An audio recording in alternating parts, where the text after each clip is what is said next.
What if you've been pretty sexual, pretty sensual, and all of a sudden the desire goes away? It can be really hard and really confusing. This is Reid Malco from readaboutsex.com. Cathy from the intimacydojo.com. So what do you do?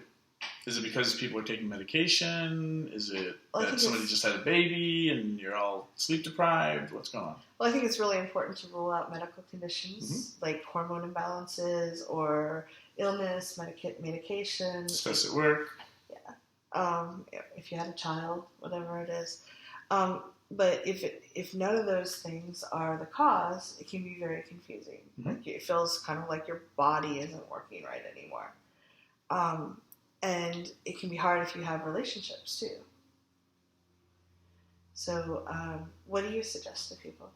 Well, I mean, the big thing that I always talk about is talking about it and understanding that sometimes people don't talk or share things that are going on right away because they're trying to get clarity, or like if there's stress on the job or something like that, like their mind is in other places, so it wouldn't occur to them to talk about it. But most people I'm finding when I work with people in coaching and whatnot, they're not talking about it because they don't know what to talk about yet, so there's just no clarity. They're afraid to talk about it, or a combination of both. And then every once in a while, you'll get people who are just clueless, like they just haven't noticed what's going on, so that's why they're not talking about it. And then there are people that just refuse to talk about it, which kind of usually loops back to fear and stuff like that. I think knowing that there's probably nothing, like it's easy to feel like you're broken, like there's something wrong. But realizing that probably a lot of people do go through periods where they don't feel sexy. They don't feel turned on by people. And letting your partners know that it's something's going on, so they don't feel like, what happened? Like usually that feels really good and you're not responding. And hope that they have some patience can be useful. Also exploring what does turn you on. Is there something new or something different that your body wants? And maybe being patient with yourself.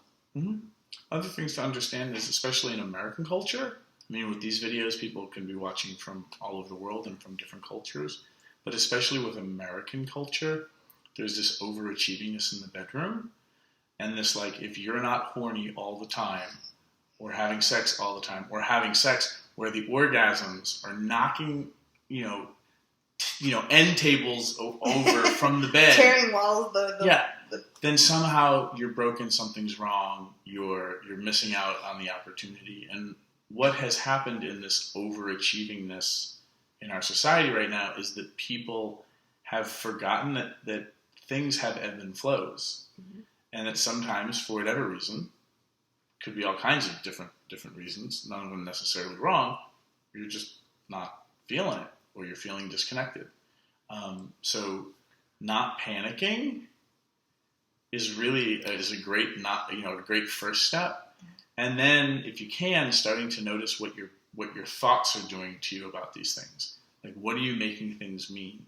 If you knew it was just a phase, or that it was normal, then everything's fine. I mean, we talk about like people's Saturn returns. Like, it's okay that you're struggling, because it's a 7-year cycle. And whether you believe in that stuff or not, or that Mercury's in retrograde, then all of a sudden you're like, oh, okay, you give yourself permission for things to be off. We don't do that in American culture around sexuality. Not nowadays. So giving yourself permission to not panic is a really great place to start, and then start talking to people who can listen. And if you have family members or in a relationship where people can't have these kind of conversations, then please go see a therapist. Have somebody who's a trained listener, so you can get the experience of being witnessed while you find your voice to start putting words to these things. One thing to also notice is, the study was only done on women, but they found that if a woman wasn't turned on, her disgust level was much higher. So realize that if things that you normally love to do, suddenly, like, it could be that if you're going through a phase like this, it may be harder to do things that you would have normally loved to do.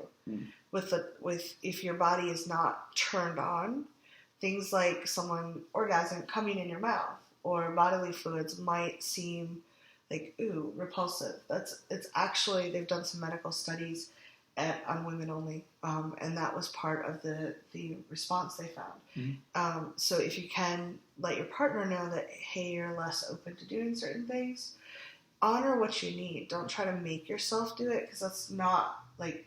It's usually not helpful. Yeah. And just, if you can, realize that your responses are related to the hormones that are going through your body and your level of turn on.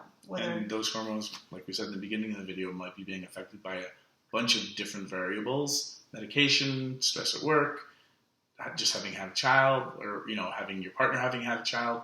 Like, again, this isn't just a female body thing. This can happen for us penis owners as well.